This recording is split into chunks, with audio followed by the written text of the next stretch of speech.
नमस्कार, मैं doctor Prakash Chandra Shah ji, consultant interventional cardiologist at Pulse Heart Centre पेटियाता, गोरखपुर। और आज मैं आपसे कुछ रक्तदाब के लक्षणों के बारे में बात करूंगा।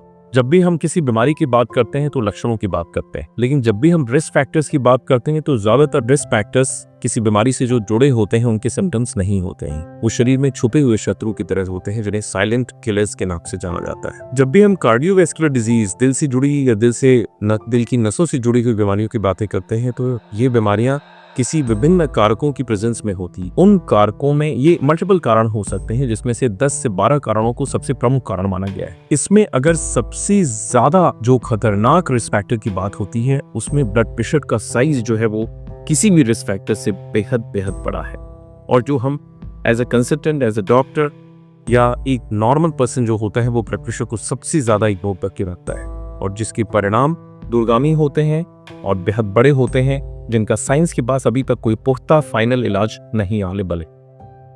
तो ब्लड प्रेशर के लक्षणों के बारे में आज हम चर्चा करें।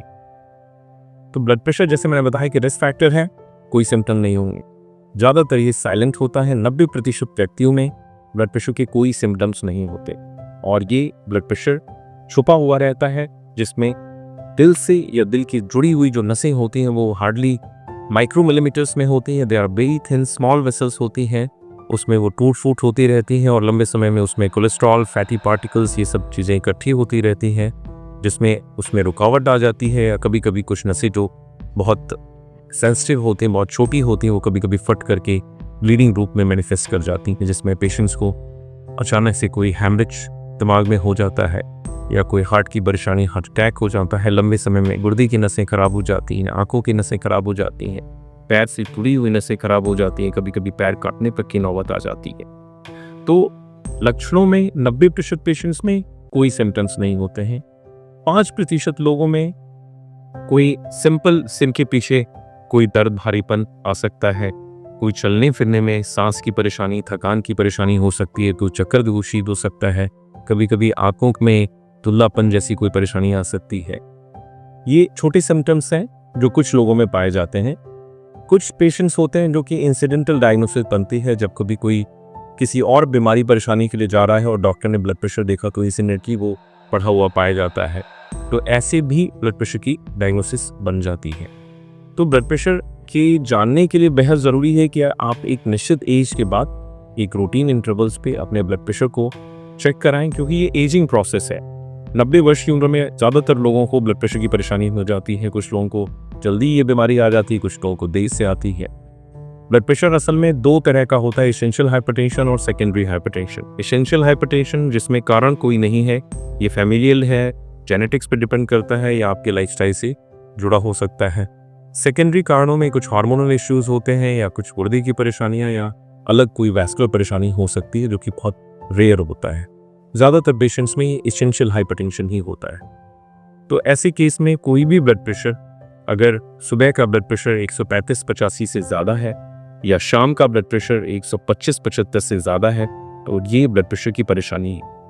अब इसको ठीक करने के लिए आप लंबे समय में लाइफस्टाइल की मदद ले सकते हैं, लेकिन शुरुआती दौर में अगर ये डायग्नोसिस बन जाती है तो शुरुआती दौर में बेहद सेफ लॉन्ग टर्म दवाइयाँ हैं, जिनको लेने से कोई भी नुकसान नहीं होता है, क्योंकि इस ब्लड प्रेशर को कंट्रोल करना बेहद ज़रूरी होता है।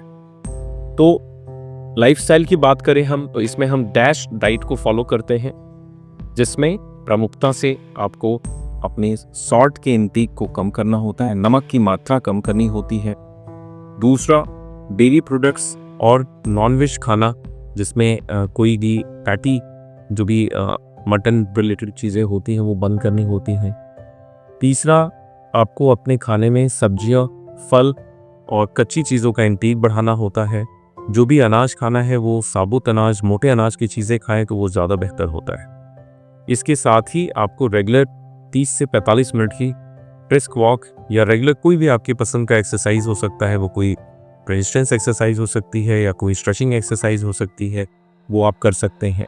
अपने स्ट्रेस रिडक्शन पे ज़रूर से काम करना चाहिए, जिसके लिए आप किसी भी योगा या कोई मेडिटेशन जैसी एक्सरसाइजेस, प्राणायाम की हेल्प ले सकते।